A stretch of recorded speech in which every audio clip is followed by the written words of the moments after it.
नमो अरिहन्ताणं नमो सिद्धाणं नमो आयर्याणं नमो वज्झायाणं नमो लोय सव्वसाहुणम्।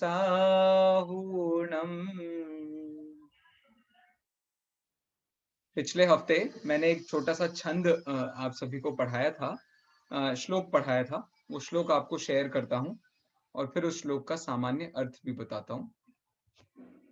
ये अमृत चंद्राचार्य, ये उमा स्वामी आचार्य की ख्याति में लिखा गया छंद है, जिसमें उनको बहुत बहुत अच्छे विशेषणों के माध्यम से हम सभी के सामने प्रस्तुत किया है।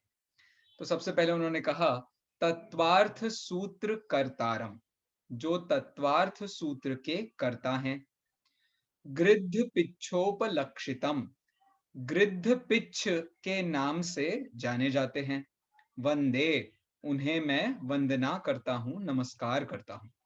गणीन्द्र संजातम, गणीन्द्र संजातम अर्थात गण कहते हैं संघ को, मुनि संघ को, और उसके इंद्र मतलब आचार्य। तो आचार्य पद से जो उत्पन्न हैं, अर्थात जो आचार्य पद से सहित हैं, ऐसा भी कह सकते हैं।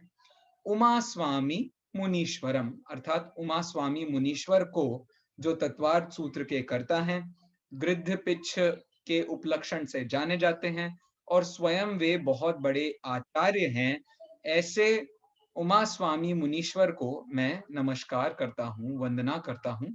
इस बात से हमने अभी प्रारंभ किया है। ठीक है, 5 भाव का विषय हम पढ़ने वाले हैं। थोड़ा सा उमा स्वामी आचार्य का परिचय भी पिछली बार मैंने दिया था, तो उसमें से कोई चाहे तो मुझे उमा स्वामी आचार्य का कोई भी, आप जो भी जानकारी जानते हैं, मुझसे शेयर कर सकते हैं। जो भी आप उमा स्वामी आचार्य के बारे में जानते हैं, आप शेयर कर सकते हैं। कोई भी एक बात हैंड रेज करके कर सकते हैं। वैसे ही मैं, आप बोलो। हाँ, चलिए अनीता जी से शुरू करते हैं। आचार्य उमा स्वामी दूसरी से तीसरी शताब्दी में हुए थे। और नहीं, थोड़ा इनका सा सिर्फ इसमें करेक्शन है। सॉरी, इसमें थोड़ा सा करेक्शन है। पहली शताब्दी का उत्तरार्ध और दूसरी शताब्दी का पूर्वार्ध, मतलब पहली दूसरी शताब्दी में हुए।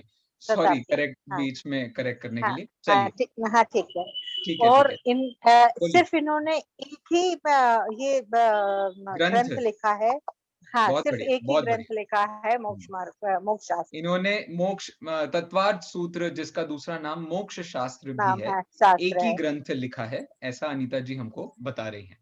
चलिए, हम चलते हैं किंजल जी के पास। बोलिए किंजल जी। जय जिनेन्द्र पंडित जी।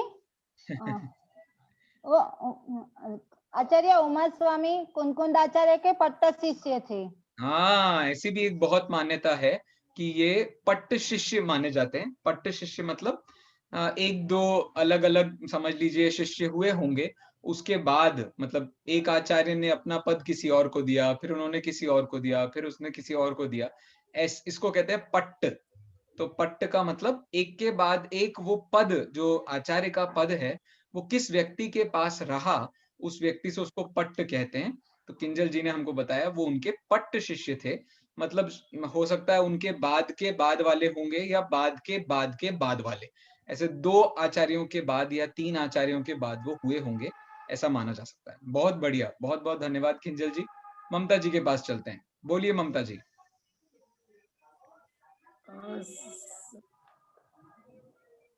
सर, ममता। इन्होंने 5 भावों के विषय में बहुत अच्छे से लिखा है। हाँ, ये औदायिक बहुत बढ़िया, बहुत औदायिक बढ़िया। मिश्र औदायिक भाव, मिश्र भाव, क्षयिक भाव, औपसमिक भाव और परिणामिक भाव। बहुत बढ़िया, बहुत बढ़िया। इन्होंने हमारे विषय का बिल्कुल बढ़िया स्टार्ट कर दिया है ममता जी ने, कि 5 भाव का विषय आचार्य उमा स्वामी ने बहुत अच्छे तरीके से लिखा है, और वो 5 भावों के क्या नाम हैं वो भी उन्होंने हमें बताए हैं। ममता जी को हम बहुत बहुत धन्यवाद देते हैं। उमा स्वामी आचार्य के जीवन से और कोई बात किसी को शेयर करना है, या उनके कृतित्व अर्थात तत्वार्थ सूत्र पर जो उनका कार्य है उसके बारे में किसी को कुछ कहना हो तो कह सकते हैं, वरना अपन आगे चलते हैं। ये जो तत्वार्थ सूत्र है, हाँ जी, ये एक शिष्य के घर जब आहार करके लौटे थे तो वहां पे उन्होंने एक सूत्र को करेक्ट करके फिर उसी शिष्य के साथ बैठ के पूरे 10 अध्याय प्रश्न उत्तर के रूप में ऐसी भी एक कहानी लिखे गए हैं। प्रचलित है। कहानी कुछ इस प्रकार है कि कोई व्यक्ति ने वहां पर एक वाक्य लिख दिया था, दर्शन ज्ञान चारित्राणी मोक्ष मार्गः। तो उमा स्वामी आचार्य ने उस वाक्य को देखा और उसमें सम्यक शब्द ऐड कर दिया।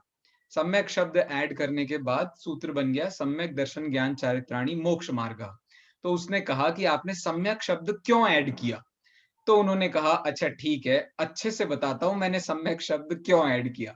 और फिर उसके बाद में सम्यक दर्शन का स्वरूप आ गया, फिर ज्ञान का स्वरूप आ गया, चारित्र का स्वरूप आ गया, और अंत में मोक्ष कैसे उससे प्राप्त होता है, सारी बातें उमा स्वामी आचार्य ने इस छोटे से लघुकाय ग्रंथ में लिख दी।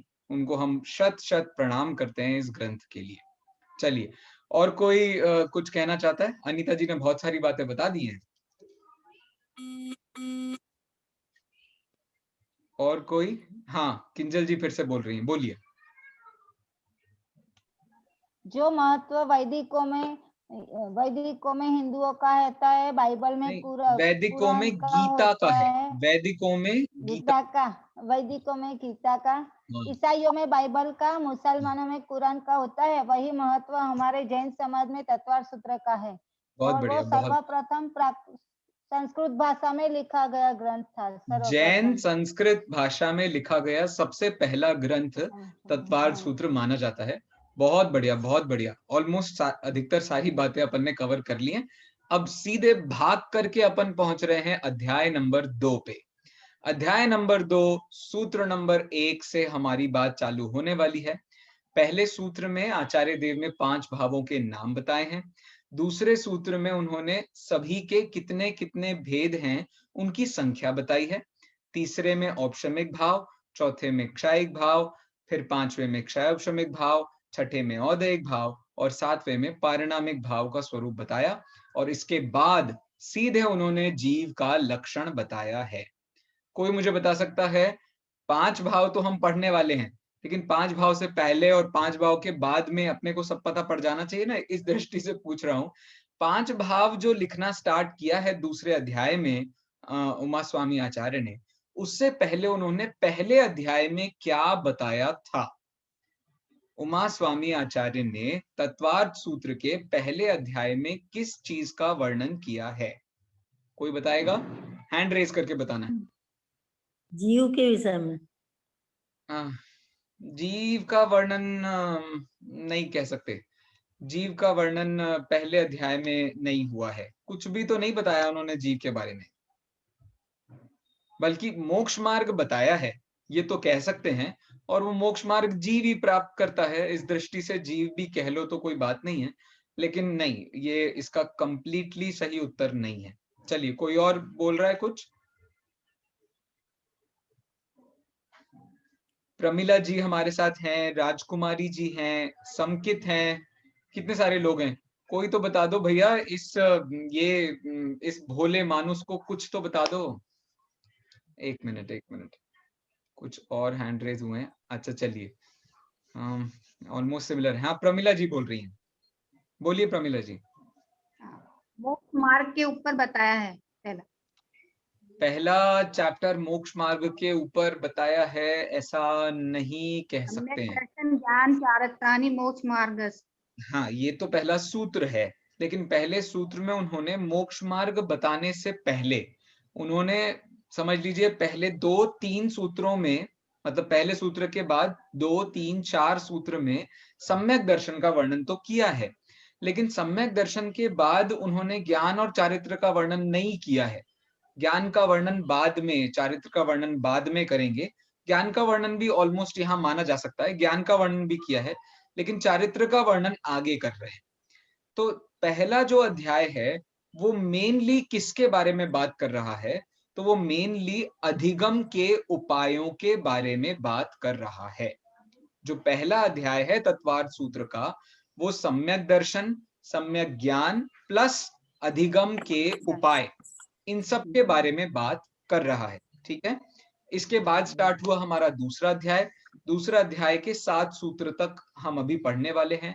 अब बताइए 8वें नंबर के सूत्र में क्या बताया है उमा स्वामी आचार्य ने? 8वें नंबर के सूत्र में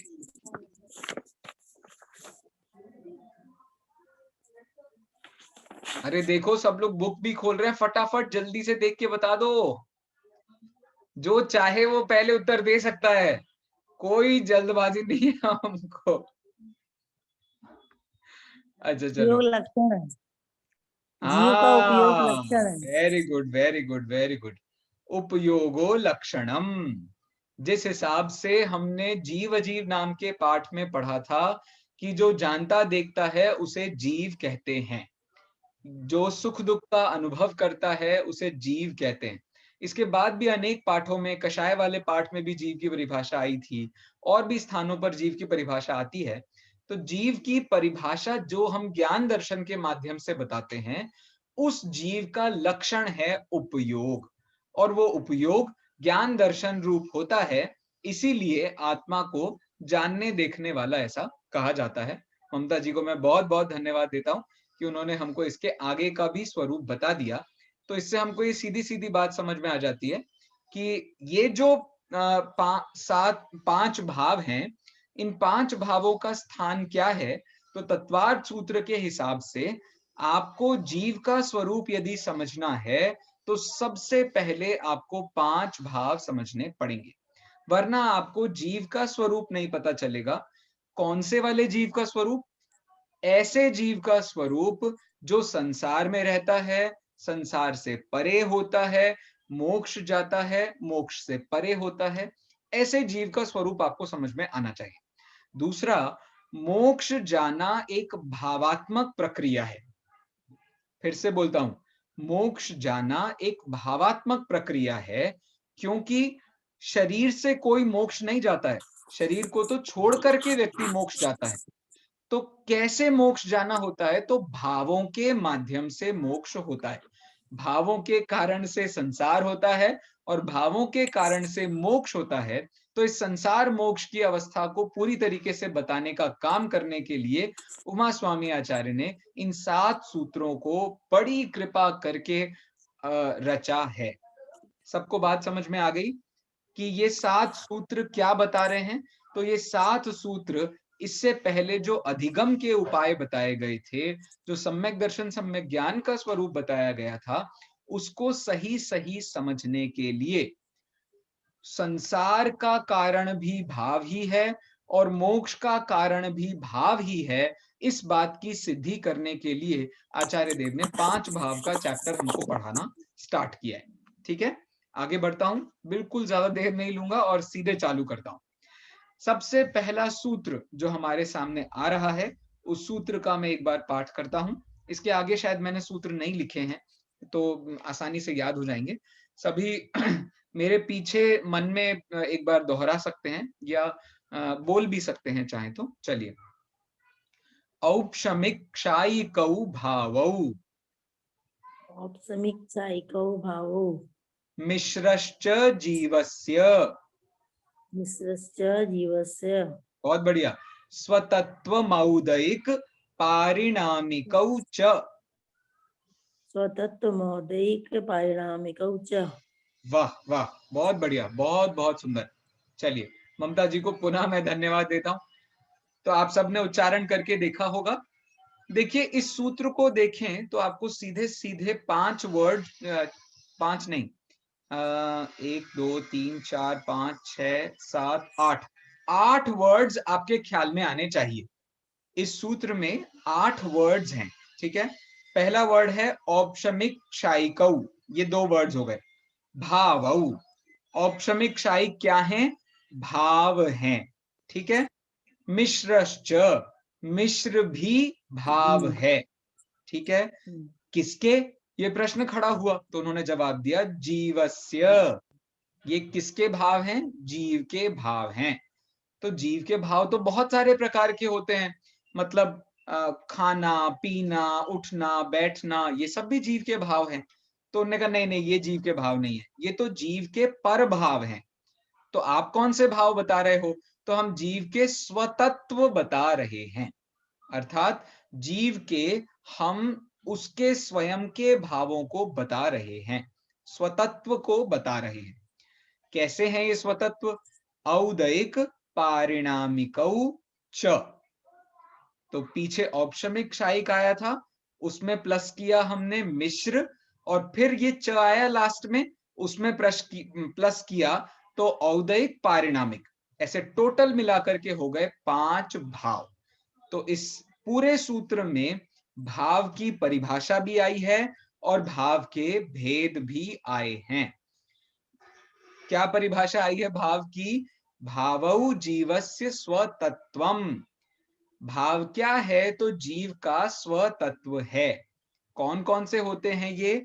तो औपशमिक, क्षायिक, मिश्र, औदयिक और पारिणामिक। अरे सब बात समझ में आई? मैं एक बार पूछ लेता हूं तो पक्का हो जाएगा। चलिए, किससे पूछूं भैया? वीडियो वालों से पूछ लेता हूं, ज्यादा आसान रहेगा। 1 मिनट। चलिए, शैलू जी बताएंगी। बताइए शैलू जी। हाँ जी, हाँ जय जिनेन्द्र। जय जिनेन्द्र। औपशमिक, क्षायिक, मिश्र, औदारिक और पारिणामिक, ये 5 जीव के निज तत्व है। असाधारण निज तत्व, असाधारण निज तत्व है, ऐसा कह निज सकते हैं। तत्व भाव है, निज तत्व रूप भाव है। बहुत बढ़िया, बहुत भाव है। बढ़िया। अच्छा, ओ ये तो नीचे लिखा था, मेरा ध्यान ही नहीं गया बिल्कुल भी। कोई नहीं, कोई नहीं, ठीक है, ठीक है, ठीक है। चलिए, बहुत बढ़िया। चलिए, ये मॉम आईफोन के नाम से कोई जुड़ा हुआ है, मैं बस इतना पूछ रहा हूं। बताइए, भाव की क्या परिभाषा इस सूत्र में बताई गई है? अनम्यूट कीजिए आप।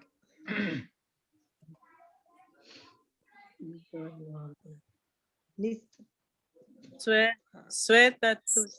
बहुत बढ़िया, बहुत बढ़िया। जीव के स्वतत्व को भाव कहते हैं।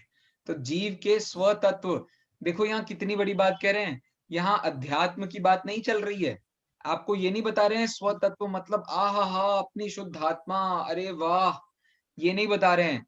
ये बता रहे हैं भाई तेरी शुद्धात्मा संसार में कैसे भटक रही थी, तेरी शुद्धात्मा मोक्ष कैसे जाएगी, और तेरी आत्मा का स्वभाव क्या है, वो सब बताने की यहाँ पर कोशिश हो रही है। ठीक है।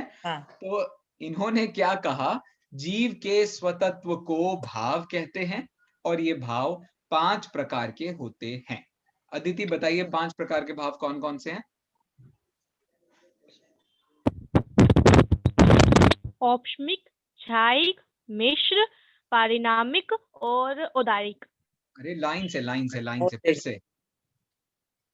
औपशमिक, क्षायिक, मिश्र, औदारिक और पारिणामिक।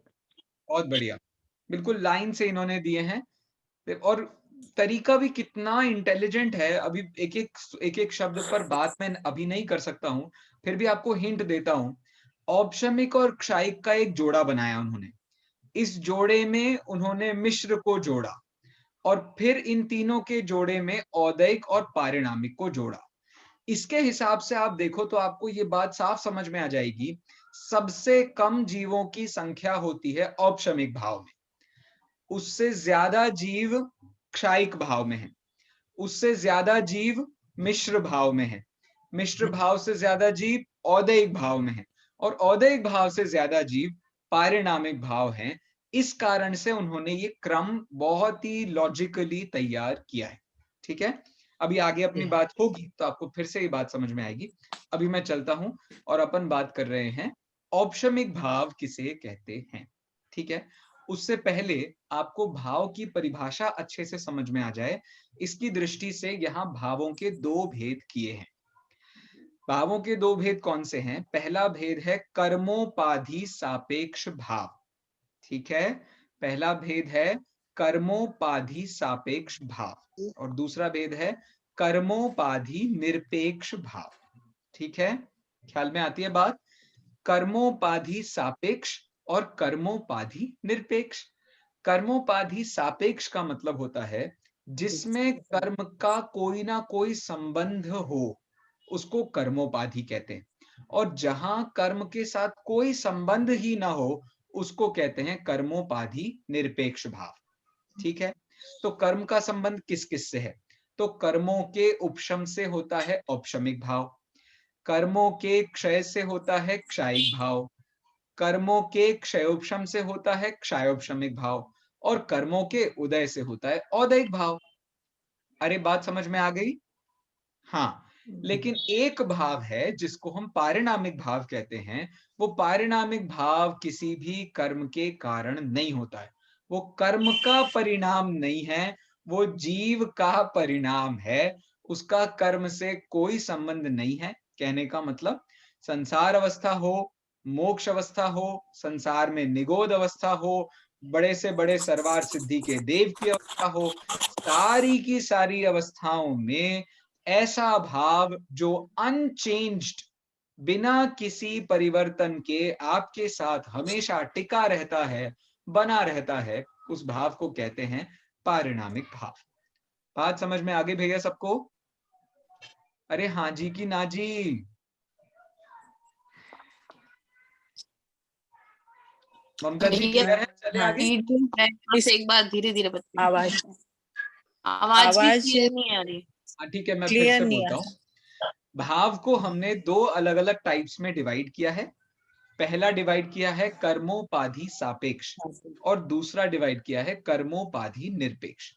कर्मोपाधि सापेक्ष का मतलब होता है जहां पर कर्म का कोई ना कोई रेफरेंस हो, कर्म के उदय का रेफरेंस हो, कर्म के उपशम का रेफरेंस हो, कर्म के क्षय का रेफरेंस हो, या कर्म के क्षयोपशम का रेफरेंस हो, उसको कहते हैं सापेक्ष। रेफरेंस, रेफरेंशियल मतलब सापेक्ष। तो जिसका रेफरेंस लेकर के बात कर रहे हैं कर्म का, तो उसको हम कहते हैं औदैहिक, क्षायिक, मिश्र और औदैहिक भाव। औपशमिक, क्षायिक, मिश्र और औदैहिक भाव, ये सब क्या हैं? ये सब कर्मोपाधि सापेक्ष भाव हैं। ठीक है, ऐसा एक भाव जिसका कर्म के साथ कोई लेना देना नहीं है। देखो, सबसे पहली बात तो समझने की ये है कि हैं तो ये जीव के भाव। अभी अपन ने पिछले सूत्र में पढ़ा था ना, पिछले सूत्र में पढ़ा था ना कि ये सब हैं तो जीव के भाव। लेकिन जीव के भाव होने पर भी जिन भावों का कर्मों से कोई ना कोई लेना देना होता है, उनको कहते हैं कर्मोपाधि सापेक्ष भाव। और जिनका कर्मों से कोई लेना देना नहीं होता है, उसको कहते हैं कर्मोपाधि निरपेक्ष भाव। जो कर्मोपाधि सहित हैं ऐसे 4 भाव होते हैं, जो कर्मोपाधि निरपेक्ष है ऐसा एक भाव है। ठीक है भैया, यहां तक सबको बात क्लियर हो गई? तो 4 भाव हैं कर्मोपाधि सापेक्ष और एक भाव है कर्मोपाधि निरपेक्ष। ठीक है, ये बात अपन ने कौन से ग्रंथ के हिसाब से बात की है अदिति?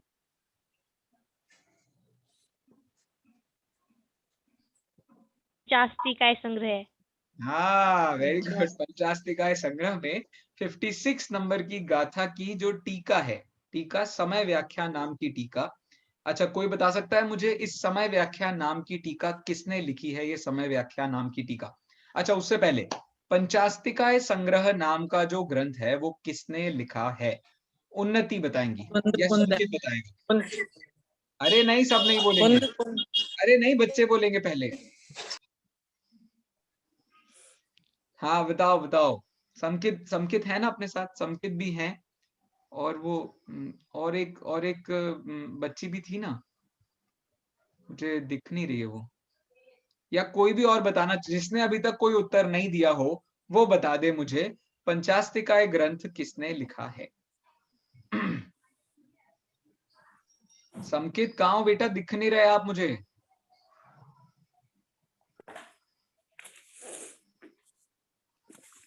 बड़ों से पूछना पड़ेगा, बहुत दिक्कत हो जाएगी बेटा। बच्चों का नाम खराब हो जाएगा, नाक कट जाएगी बच्चों की। आचार्य कुंद जी ने। किससे पूछ के बताया अदिति ने? Very good very good. Acharya Kund हैं। आचार्य कुंद ने 5 प्रकार के उनके परमागम माने जाते हैं। उन 5 परमागमों में पंचास्तिकाय भी एक परमागम माना गया है। उसका पूरा नाम पंचास्तिकाय संग्रह है। ठीक है, अब बड़े लोगों को बताना है, इसमें समय व्याख्या नाम की जो टीका के बारे में बात हो रही है वो टीका किसने लिखी है? अब कोई भी बता सकता है बड़ों में जो भी बताना चाहे।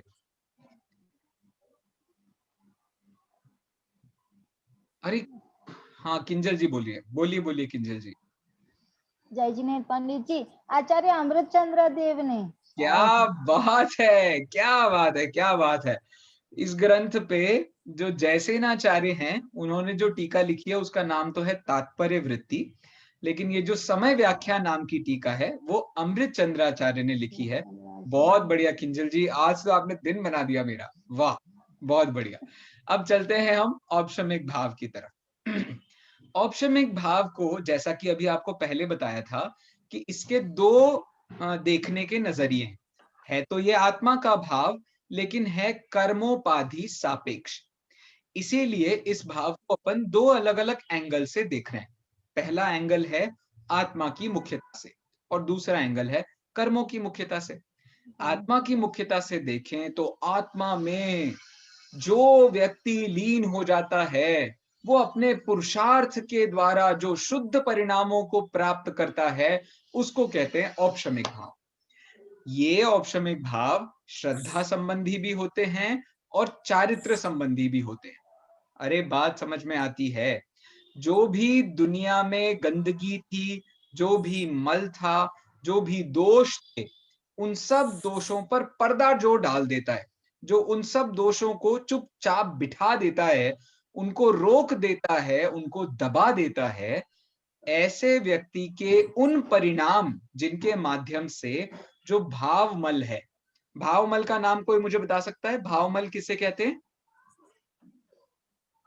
भावमल किसे कहते हैं?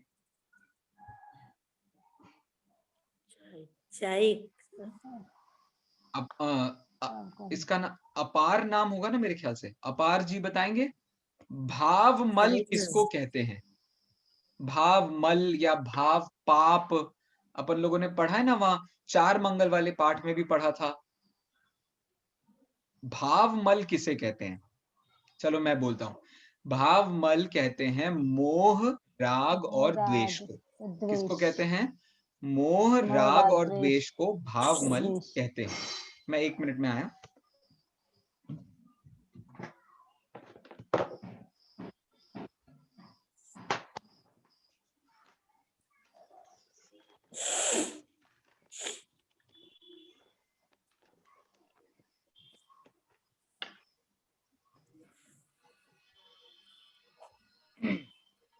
क्षमा चाहता हूं। चलिए, भावमल किसे कहते हैं? तो भावमल मोह, राग, द्वेष, इन सबको भावमल कहते हैं। तो जो मोह को रोक देता है, दबा देता है, वो श्रद्धा संबंधी अपने पुरुषार्थ को प्राप्त कर लेता है, शुद्ध अवस्था को प्राप्त कर लेता है। और जो राग द्वेष अर्थात चारित्र मोहनीय की जो कर्म है, उसको जो दबा देता है, वो दबा देने वाले शुद्ध परिणामों को औपशमिक भाव कहते हैं। अरे बात समझ में आती है? संसार में हमें दुख देने वाले जो भावमल हैं, उन भावमलों की 2 कैटेगरी हैं। पहली कैटेगरी को कहते हैं दर्शन मोह, दूसरी कैटेगरी को कहते हैं चारित्र मोह। तो जो दर्शन मोह को दबा देता है, वो परिणाम, वो शुद्ध परिणाम को श्रद्धा संबंधी औपशमिक भाव कहते हैं। और जो परिणाम आपके चारित्र मोहनीय को दबा देता है, उस शुद्ध परिणाम को, उस आत्मोन्मुखी पुरुषार्थ रूप शुद्ध परिणाम को चारित्र मोहनीय की अपेक्षा से चारित्र संबंधी औपशमिक भाव कहते हैं। अरे बात समझ में आ गई? सीधे सीधे शब्दों में बताऊं तो ऐसे आत्मा के शुद्ध परिणाम जिनके माध्यम से आपका जो कर्म है, आपका जो भावमल है अर्थात दर्शन मोहनी और चारित्र मोहनी है, वो दब जाता है, उसको औपशमिक भाव कहते हैं। ठीक है? ये औपशमिक भाव को कर्मों की अपेक्षा से देखें तो क्या होता है? तो दर्शन मोहनीय कर्म और चारित्र मोहनीय कर्म की फल देने की शक्ति को जो खत्म कर देता है, उस भाव को कहते हैं औपशमिक भाव। अरे बात ख्याल में आई? औपशमिक भाव किसको कहते हैं? तो औपशमिक भाव को आत्मा की दृष्टि से देखें तो आत्मा का ऐसा शुद्ध भाव जिससे आत्मा में ही रहने वाले जो भावमल हैं वो दब जाते हैं, उसको औपशमिक भाव कहते हैं। और कर्मों की अपेक्षा से देखें तो आत्मा में ही रहने वाले, आत्मा में होने वाले जो भाव हैं उनके कारण के रूप में, उनके निमित्त के रूप में जो दर्शन मोहनीय और चारित्र मोहनीय कर्म होता है उसकी शक्ति को जो खत्म करता है उसका नाम है औपशमिक भाव। ठीक है, चलिए औपशमिक भाव के दो भेद होते हैं, जैसे कि पीछे बताया था, दर्शन मोहनीय कर्म और चारित्र मोहनीय कर्म। तो इसके दो भेद, औपशमिक सम्यक्त्व और औपशमिक चारित्र। दर्शन मोहनीय को जो नाश करता है उसका नाम है औपशमिक सम्यक्त्व, और चारित्र मोहनीय को जो नाश करता है उसको कहते हैं औपशमिक चारित्र। है ना सरल बिल्कुल। अब जो काम हमने यहाँ उपशम में किया है उसी काम को जो आगे बताने वाला है वो क्षायिक भाव है। उससे पहले हम समझ लेते हैं औपशमिक भाव को जानने से हमें क्या फायदा है। तो औपशमिक भाव को जानने से हमें बहुत फायदा है। कौन सा फायदा है भैया? ऐसा आत्मा का भाव जिसका कर्मों से कोई लेना देना नहीं है, जब हम ऐसे पारिणामिक भाव का आश्रय लेते हैं तब जो औदैक भाव हैं, आत्मा में रहने वाले जो भावमल हैं वो दूर होना चालू हो जाते हैं। और सबसे पहले वो जब दूर होते हैं तो श्रद्धा गुण का औदैक भाव सबसे पहले दूर होता है। इस दृष्टि से ये औपशमिक भाव का फायदा है। औपशमिक भाव के दो फायदे बताए। पहला तो ये फायदा बताया कि जब आत्मा अपने पारिणामिक भाव का आश्रय लेता है तो औपशमिक भाव से पहले रहने वाले जो औदैक भाव थे वो धीरे धीरे करके दूर होना चालू हो जाते हैं। और दूसरा फायदा क्या है? आत्मा में जब व्यक्ति मोक्ष मार्ग में सबसे पहला कदम रखता है, जैसे ही मोक्ष मार्ग में सबसे पहला कदम रखता है तो वो पहला कदम होता है औपशमिक भाव वाला। मतलब जो सबसे पहली बार सम्यक दर्शन होता है तो वो औपशमिक सम्यक दर्शन ही होता है। इससे श्रद्धा संबंधी औदैक भाव नष्ट होने लगता है, धीरे धीरे दूर हो जाता है। ये वाली बात से बहुत बड़ा हमको फायदा है। तो दो फायदे यहाँ बताए। सबसे पहला, औदैक भाव दूर होना चालू हो जाता है। कैसे? पारिणामिक भाव का आश्रय लेने से। तो पीछे आई थी ना अपनी बात, आत्मोन्मुख पुरुषार्थ रूप शुद्ध परिणाम। ये आत्मा की उन्मुखता रूप जो शुद्ध परिणाम है वो कैसा है और कहां से आएगा? देखो, हम जनरली ऐसा कहते हैं ना, तिल में यदि तेल नहीं होगा तो हम उसमें से तेल निकाल नहीं सकते। ऐसे ही आत्मा के अंदर यदि पारिणामिक भाव रूप शुद्धता नहीं होगी तो वो औपशमिक भाव में रिफ्लेक्ट नहीं कर सकती, वो क्षायिक भाव में रिफ्लेक्ट नहीं कर सकती है। तो उसके रिफ्लेक्शन के लिए हमने इसको यहाँ पर ऐसा बताया है। भैया औपशमिक भाव के संबंध में किसी को कोई प्रश्न हो तो पूछ लीजिए, नहीं तो मैं पूछता हूँ फिर। श्रद्धा दीदी, कोई क्वेश्चन है इसके बारे में? नहीं भी नहीं है। ठीक है ठीक है ठीक है, कोई दिक्कत नहीं है। प्रमिला जी, कोई प्रश्न? प्रमिला जैन सेठी जी।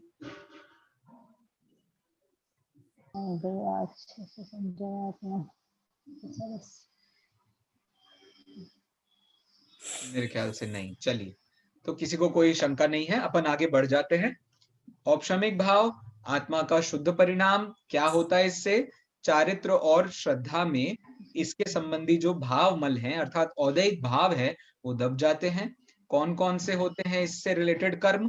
तो इससे रिलेटेड कर्म होते हैं दर्शन मोहनी और चारित्र मोहनी। जब दर्शन मोहनी चारित्र मोहनी की फलदान शक्ति खत्म होने लगती है या खत्म होती है तब जाकर के ये खड़ा होता है औपशमिक सम्यक्त्व और औपशमिक चारित्र रिस्पेक्टिवली।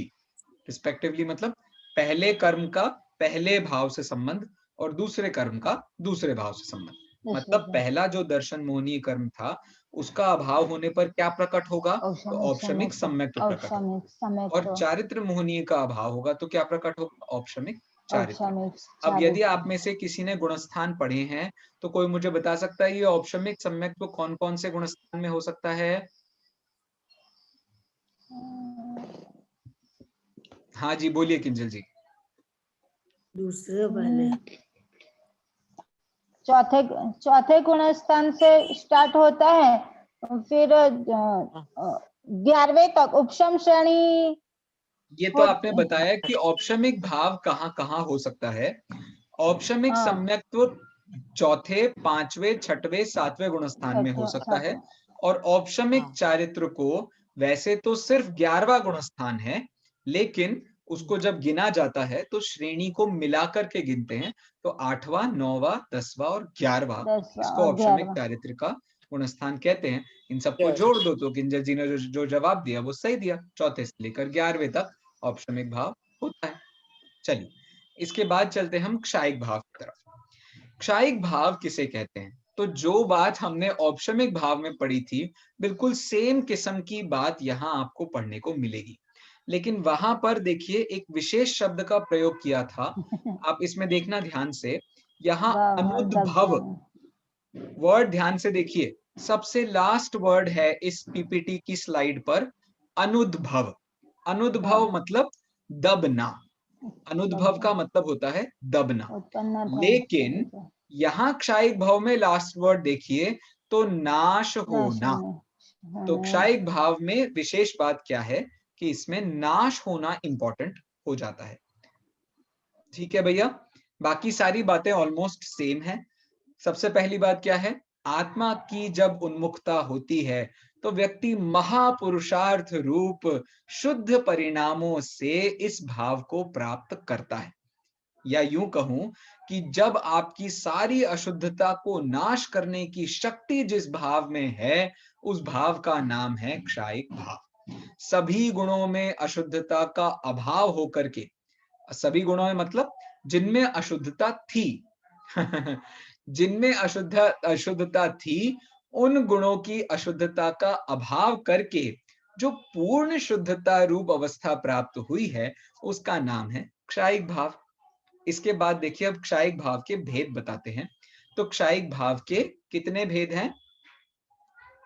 हाँ, क्षायिक भाव के 5 और 2 है ना, 5, 2 और 2, तो ऐसे 9 प्रकार के भेद क्षायिक भाव के माने जाते हैं।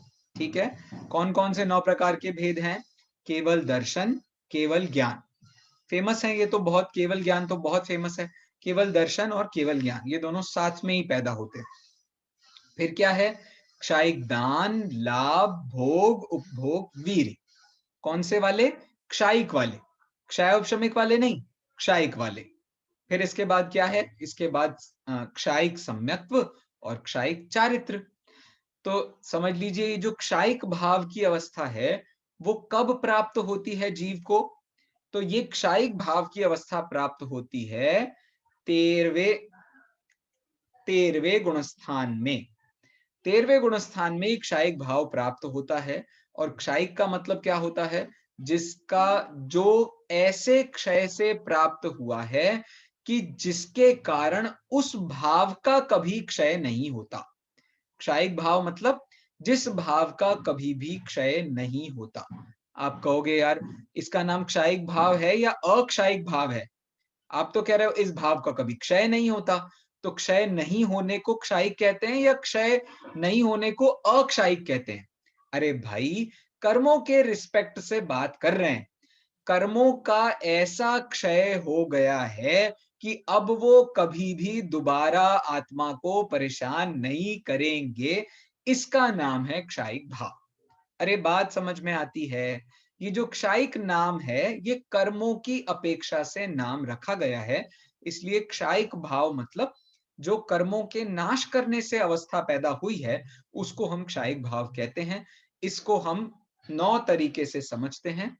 केवल दर्शन, केवल ज्ञान। भैया किंजल जी इन नामों को एक बार पढ़ दीजिए प्लीज।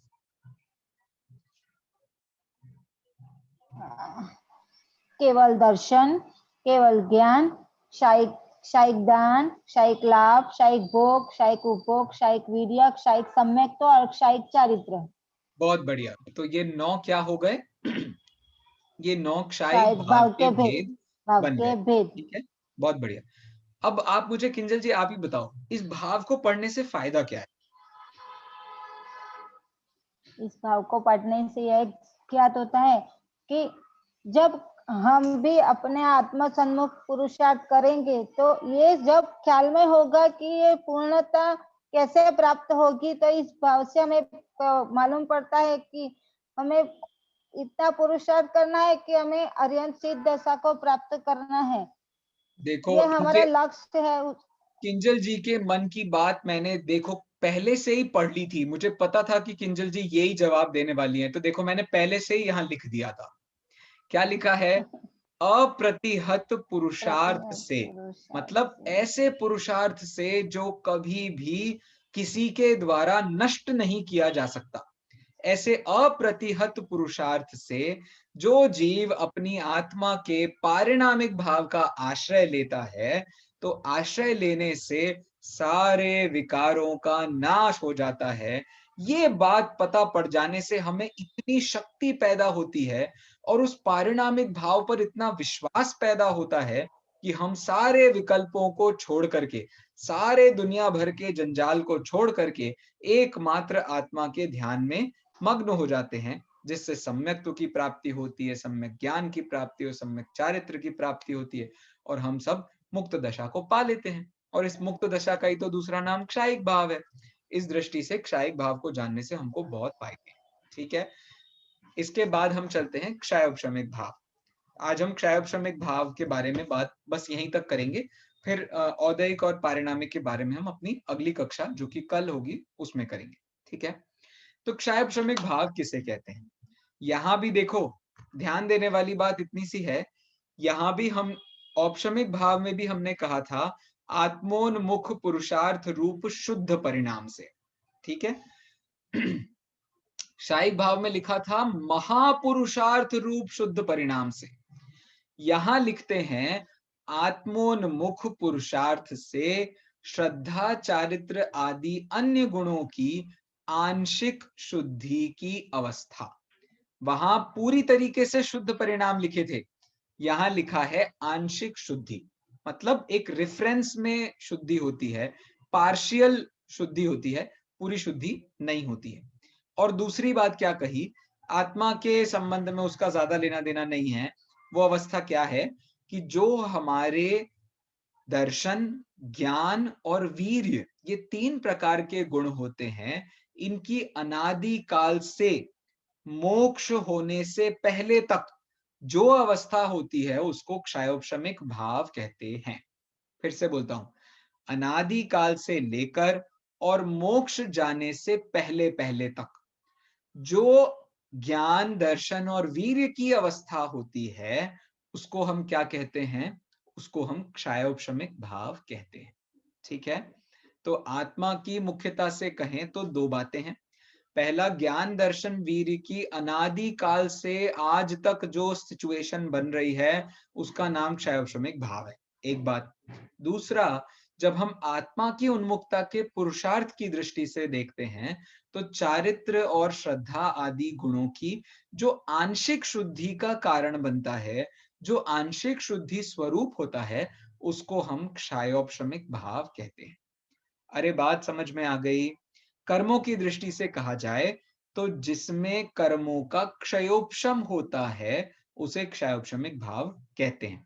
अब भैया कौन कौन से कर्मों में क्षयोपशम की योग्यता है?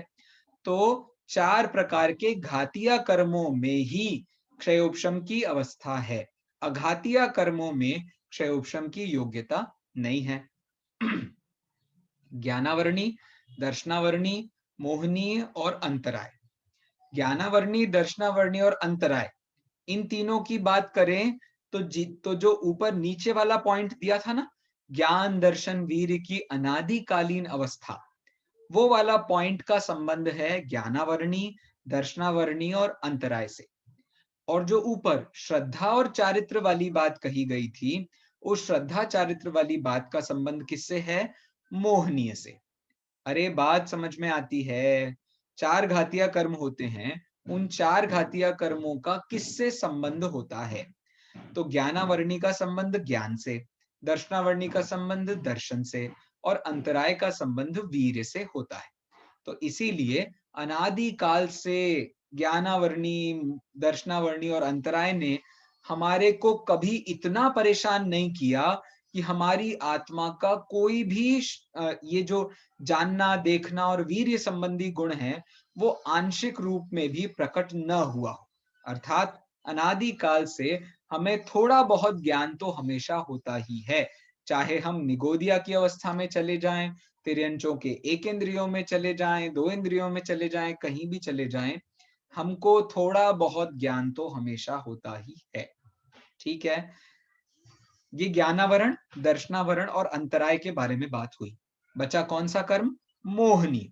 मोहनीय कर्म का संबंध श्रद्धा गुण और चारित्र गुण से होता है, और मोहनीय कर्म का तब तक अभाव नहीं होता है जब तक आपने अपनी आत्मा की उन्मुखता का पुरुषार्थ चालू नहीं किया है। मोहनीय का नाश करना है तो आपको आत्मा की उन्मुखता रूप जो पुरुषार्थ होता है वो जागृत करना पड़ेगा, तभी औपशमिक, क्षायिक या क्षयोपशमिक भावों की प्राप्ति हो सकती है। ठीक है, इसके बहुत सारे भेद हैं। इसके कितने भेद हैं? तो औपशमिक भाव के भेद मल्टीप्लाइड बाय क्षायिक भाव के भेद इज इक्वल टू क्षयोपशमिक भाव के भेद। मतलब 2 multiplied by 9 is equal to 18। 2 का जब हम गुणा करते हैं 9 से तो गुणनफल क्या आता है? 18। ये 18 प्रकार के भेद होते हैं क्षयोपशमिक भाव के। ठीक है, कौन कौन से भेद है भैया? ये क्षयोपशमिक सम्यक्त्व, क्षयोपशमिक चारित्र, पहले भी अपन ने पढ़ा था ना, औपशमिक भाव में भी पढ़ा था, क्षायिक भाव में भी पढ़ा था, सम्यक्त्व और चारित्र, ये तो तीनों में ही भेद है। ठीक है, इसके बाद जो ज्ञान का क्षयोपशमिक भाव होता है उसमें 5 ज्ञानों में से 4 ज्ञान होते हैं। कौन कौन से? मति, श्रुत, अवधि और मनःपर्यय। और 3 प्रकार के अज्ञानों में से तीनों प्रकार के अज्ञान क्षयोपशमिक भाव रूप होते हैं, मतलब कुमति, कुश्रुत और कुअवधि। इसके बाद दर्शन की अपेक्षा से बात करें तो 4 प्रकार के दर्शनों में से 3 प्रकार के दर्शन क्षयोपशमिक भाव रूप होते हैं, चक्षु, अचक्षु और अवधि। और जैसा आपको बताया था वहां पे मैंने क्षायिक भाव में भी 5 प्रकार की लब्धियां मानी जाती हैं, और यहाँ भी अर्थात क्षयोपशमिक भाव में भी 5 प्रकार की लब्धियां मानी जाती हैं। कौन कौन सी? दान, लाभ, भोग, उपभोग और वीर्य। तो अब आप ये जितने भी भेदों के बारे में बात करें, इन सारे भेदों के आगे आपको क्षयोपशमिक वर्ड लगा लेना चाहिए। अरे बात समझ में आई? जैसे मति ज्ञान है तो मति ज्ञान को मति ज्ञान नहीं, क्षयोपशमिक मति ज्ञान। ऐसे श्रुत ज्ञान को श्रुत ज्ञान नहीं, क्षयोपशमिक श्रुत ज्ञान। ऐसे एक बार बोल करके बताइए। कौन बताएगा? संकित बताएंगे? संकित एक बार सारे भेदों के नाम बताएंगे आप पढ़ के बेटा?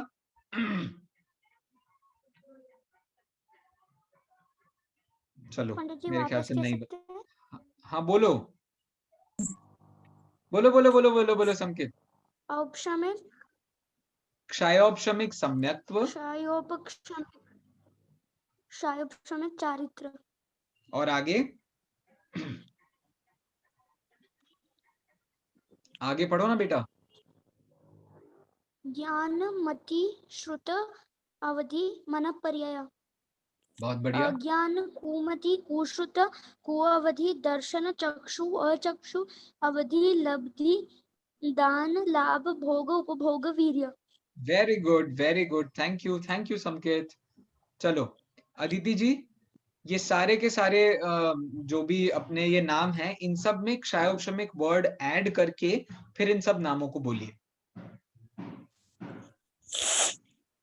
क्षयोपशमिक सम्यक्त्व, क्षयोपशमिक चारित्र, क्षयोपशमिक ज्ञान, क्षयोपशमिक नहीं, मति क्षयोपशमिक एक सेकंड। ज्ञान के ये 4 भेद हैं, तो आपको 4 ही नाम लेने हैं। क्षयोपशमिक, मति, ज्ञान, क्षयोपशमिक, श्रुत, ज्ञान, ऐसे ऐसे ही आगे भी। चलिए। क्षयोपशमिक मति ज्ञान, क्षयोपशमिक श्रुत ज्ञान, क्षयोपशमिक अवधि ज्ञान, क्षयोपशमिक मनःप्रिय ज्ञान, वेरी गुड, क्षयोपशमिक मति अज्ञान, बहुत बढ़िया। क्षयोपशमिक कुश्रुत अज्ञान, क्षयोपशमिक कुअवधि अज्ञान, वेरी गुड, क्षयोपशमिक चक्षुदर्शन, क्षयोपशमिक अचक्षुदर्शन, क्षयोपशमिक अवधि दर्शन, वेरी गुड, क्षयोपशमिक दान लब्धि, क्षयोपशमिक लाभ लब्धि, क्षयोपशमिक भोग लब्धि, क्षयोपशमिक उपभोग लब्धि, क्षयोपशमिक वीर्य लब्धि। Very good, very good. Aditi, तुम्हारे सबसे ज्यादा नंबर मैथ्स में आते हैं क्या? हाँ है ना? वो समझ हाँ में आ जी। रहा है। Very good, very good. बड़ी इंटेलिजेंट बच्ची है हमारी ये। ठीक है, तो यहाँ तक सबको क्षयोपशमिक भाव भी समझ में आ गए। इनमें कोई भी वर्ड डिफिकल्ट हो तो मैं एक्सप्लेन कर देता हूँ। मति ज्ञान, श्रुत ज्ञान, अवधि ज्ञान, मनःप्रिय ज्ञान, ये सब तो मेरे ख्याल से सबको पता है। मति ज्ञान किसे कहते हैं भैया? मति ज्ञान इंद्रिय और मन के निमित्त से होने वाले ज्ञान को मति ज्ञान कहते हैं। श्रुत ज्ञान किसे कहते हैं? तो द्रव्य श्रुत, भाव श्रुत के रूप में जो अंग बाह्य और अंग प्रविष्ट रूप मति ज्ञान के बाद होने वाला ज्ञान होता है, उसको श्रुत ज्ञान कहते हैं। अवधि ज्ञान किसे कहते हैं? तो रूपीषु अवधे, अर्थात प्रत्यक्ष में जो रूपी पदार्थों का ज्ञान होता है द्रव्य क्षेत्र काल भाव की मर्यादा सहित, उसको अवधि ज्ञान कहते हैं। और दूसरे के मन में स्थित पदार्थ का द्रव्य क्षेत्र काल भाव की मर्यादा से ज्ञान होना, उसको मनःप्रिय ज्ञान। आपको पता है सारी परिभाषा में तो जल्दी जल्दी क्यों बोल रहा हूँ, क्योंकि ये अपने कोर्स में नहीं है, लेकिन आपको थोड़ा बहुत समझ में आ जाए बस इसके लिए मैं बोल रहा हूँ। ठीक है, चलिए। कुमति ज्ञान किसे कहते हैं? 17 भेदी। देखो, क्षयोपशमिक सम्यक, क्षयोपशमिक चारित्र, 2 हो गए। फिर मति, श्रुत, अवधि, मनःप्रिय, कितने हो गए? ये 6 हो गए, है ना? इसके बाद कुमति, कुश्रुत, कुअवधि, ये 9 हो गए। 17 ही है। चक्षु, अचक्षु, अवधि, 17 ही। ओह, इज इट? एक सेकंड। 5 6 7 17 8 9 संयम संयम रह गया। 17 ही है। संयम संयम। हाँ, एक संयम संयम। इसमें से एक संयम एक नहीं रह है गया। इसमें 17 ही भेद है। हाँ, इसमें 17 है, एक मिसिंग है, एक संयम है। मैं अभी बाद में एडिट कर दूंगा, बाद में डाल देता हूँ। ठीक है, थैंक यू वेरी मच। चलिए, तो इस तरीके से ये 18 प्रकार के भेद हैं। अभी मैं आगे चलता हूँ। अब क्षयोपशमिक भाव को पढ़ने से हमें फायदा क्या है? तो इसे जानने से हमें बहुत सारे फायदे हैं, जिनमें सबसे पहला फायदा क्या है? तो हमें ये पता चलता है कि अनादि काल से विकार होते हुए भी जीव कभी जड़ नहीं होता। मतलब हमेशा आपको कोई ना कोई ज्ञान होएगा ही होएगा, कोई ना कोई दर्शन होवेगा ही होवेगा, और कोई ना कोई वीर्य आपके पास होगा ही होगा। अनादि काल से विकार इतना भी नहीं होता है कि जीव का स्वभाव ही खत्म हो जाए। ठीक है, एक बात। दूसरा, ज्ञान दर्शन वीर्य का आंशिक विकास सदा बना रहता है। आप किसी भी अवस्था में चले जाओ, मोक्ष से पहले ज्ञान का हमेशा आंशिक विकास बना रहता है। इसके बाद क्या है? मिथ्यात्व अवस्था में भी अज्ञान मिथ्यात्व के नाश से पुरुषार्थ में उपयोगी भाव है। मतलब जब आपको ये पता चल जाता है कि आपके पास ऐसी एबिलिटी है जो आपके स्वभाव को हमेशा बनाए हुए रहती है, ऐसी अवस्था में अज्ञान या मिथ्यात्व के नाश में पुरुषार्थ जब पैदा होता है, तो कैसे पुरुषार्थ पैदा होगा? वो ज्ञान में ही पुरुषार्थ होगा ना भाई। वो दर्शन तो चलो हमारे पकड़ में नहीं आता, लेकिन वो ज्ञान के माध्यम से पुरुषार्थ होता है, उस वीर्य के माध्यम से ही पुरुषार्थ होता है। तो ये जो भाव है वो तैयारी कराता है, वो हमारी सम्यक दर्शन की तैयारी कराता है। कौन सा भाव? ये ज्ञान दर्शन संबंधी क्षयोपशमिक भाव।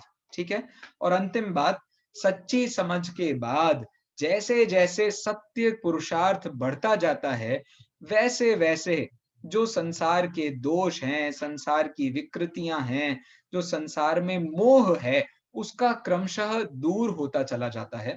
उसको दूर करने में जो मदद करता है वो है क्षयोपशमिक भाव।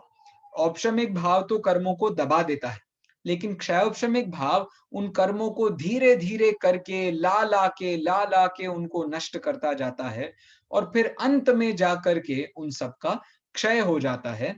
ऐसे औपशमिक, क्षयोपशमिक और क्षायिक सम्यक दर्शन का क्रम होता है। इस दृष्टि से जब हमें सच्ची समझ पैदा हो जाती है तो हमारा पुरुषार्थ बहुत बढ़ जाता है और उसके कारण जो मोह है हमारा वो पूरी तरीके से नाश हो जाता है। इस बात को हमने अभी इस प्रकरण के आधे जितना प्रकरण था उसको हमने समझ लिया है। आशा करता हूं आपको बात समझ में आ गई होगी। कोई भी प्रश्न हो तो अपन अभी ले सकते हैं, 1 आध मिनट है अपने पास। और मैं पुनः धन्यवाद देता हूं ये मॉम आईफोन के नाम से जो जुड़े हैं उनका नाम तो बताइए। अनम्यूट करना पड़ेगा। तिलकमती गंगवा। अच्छा, लेखमती जी, बहुत बहुत धन्यवाद लेखमती जी आपको। तिलकमती जी। अच्छा सॉरी तिलकमती जी। सॉरी तिलकमती जी को मैं बहुत तिलक। बहुत धन्यवाद ज्ञापित करता हूं जो उन्होंने इस त्रुटि पर हमारा ध्यान आकर्षित कराया। मैं पुनः उनको धन्यवाद करता हूँ। त्रुटि नहीं है, वो तो भूलवश हो गया। वो त्रुटि को भी भूल कहते हैं हिंदी साहित्य के हिसाब से, तो कोई बात नहीं है। ठीक है चलिए। वो तो भूलवश कोई नहीं। चलिए, आशा करता हूँ आपको बात समझ में आई होगी। कोई भी प्रश्न हो आप अभी पूछ सकते हैं, वरना अपन जो ग्रुप है अपना आप वहां भी पोस्ट कर सकते हो या मुझे पर्सनली भी भेज सकते हो। मैं इस कक्षा के लिए आप सभी को बहुत बहुत धन्यवाद देता हूँ। जय जिनेंद्र, मिलते हैं कल जी। जय जिनेंद्र। जय जिनेंद्र। जय जिनेंद्र। जय जिनेंद्र।